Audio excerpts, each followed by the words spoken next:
I definitely think that kind of the first thing that I would want to do when I get to Mars will probably just be like running around and just kind of like taking everything in. Even, looking for the Earth and the sky from Mars. Everything that we've ever known is just this tiny dot, and now here we are on Mars trying to learn even more.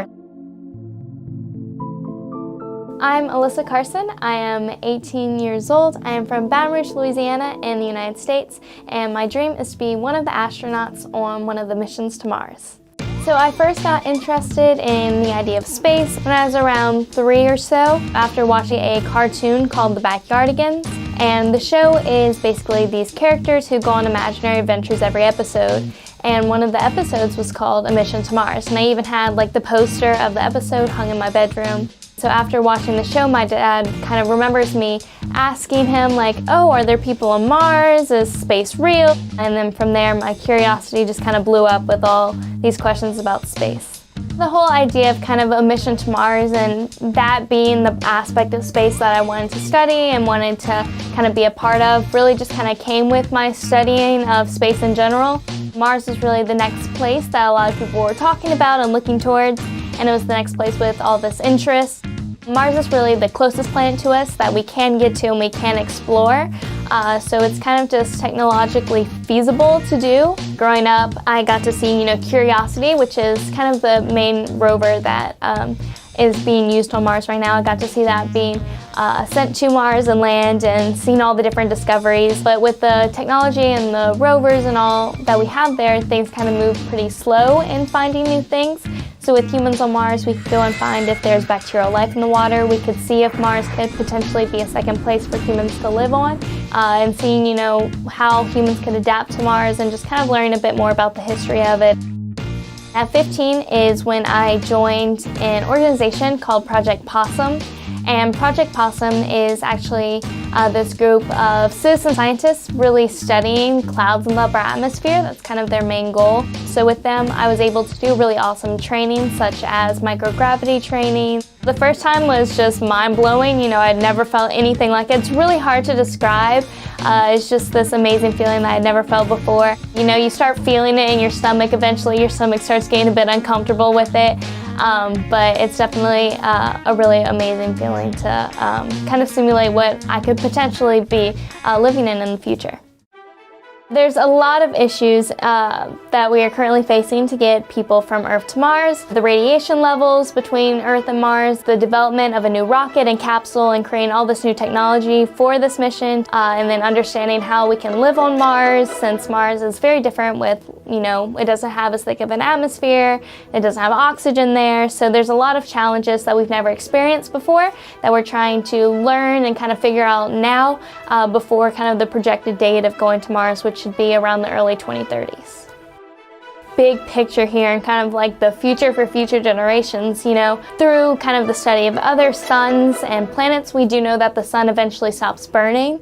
Pushing for future space exploration is actually to continue the survival of humans in general. Definitely Mars isn't the ultimate savior here because Mars is part of the exact same solar system, and so Mars would go along with Earth. But Mars is just kind of that first baby step in getting us to see that, yes, we do have the technology, we have the people, we have the capability. After we get there, kind of the hope is that another kid, possibly after me, has a dream to go to a moon of Jupiter or so on, till we actually become these kind of like sci-fi characters that we actually dream of.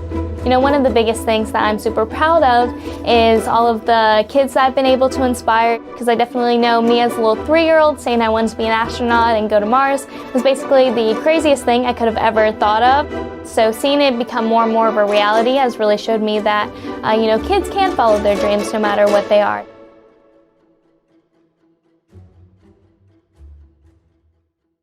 After being ghosted by NASA for about 30 years, Venus is back in the limelight.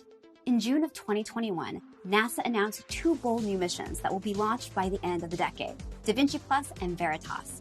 Although the planet was a focus for early exploration, temperatures that melt lead and clouds of sulfuric acid earned Venus a reputation of being hard to work with.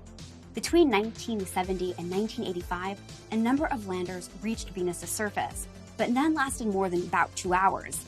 So that's why NASA pivoted to Mars, where its Viking 1 lander touched down successfully in 1976.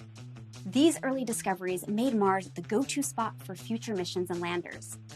Fast forward to 2020, and scientists announced the discovery of phosphine on Venus, a potential sign of life. That turned everything around. Although the findings were heavily controversial, it reignited interest in the forgotten planet.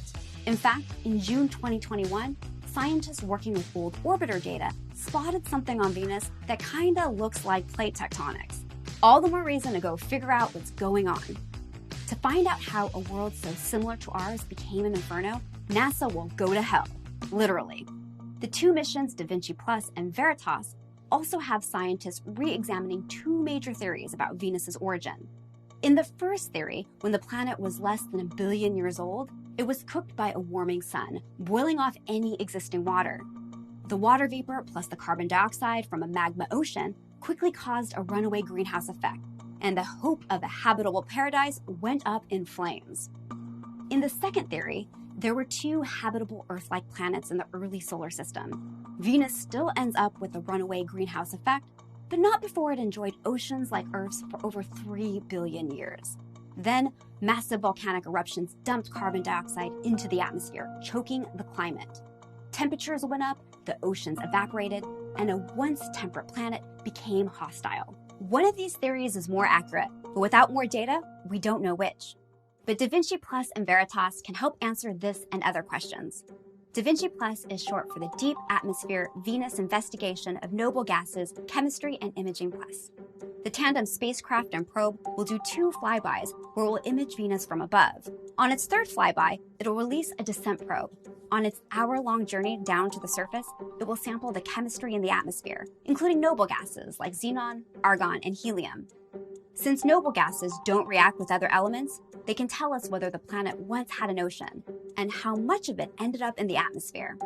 The probe will also measure temperature, pressure, and wind speed. It will descend over Alpha Regio, a complex pattern of valleys and ridges known as a tessera. We don't really know what tesserae are, but the probe will snap extremely detailed images of them so we can see if they're related to volcanic activity.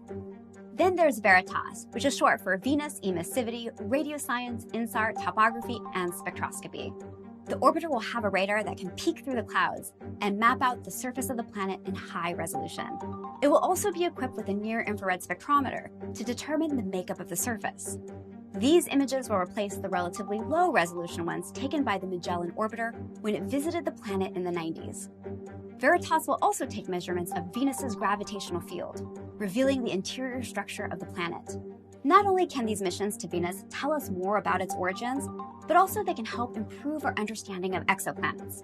To date, NASA has confirmed more than 4,000 planets orbiting stars outside our solar system. Some are located in the habitable zone, where liquid water could exist on the surface.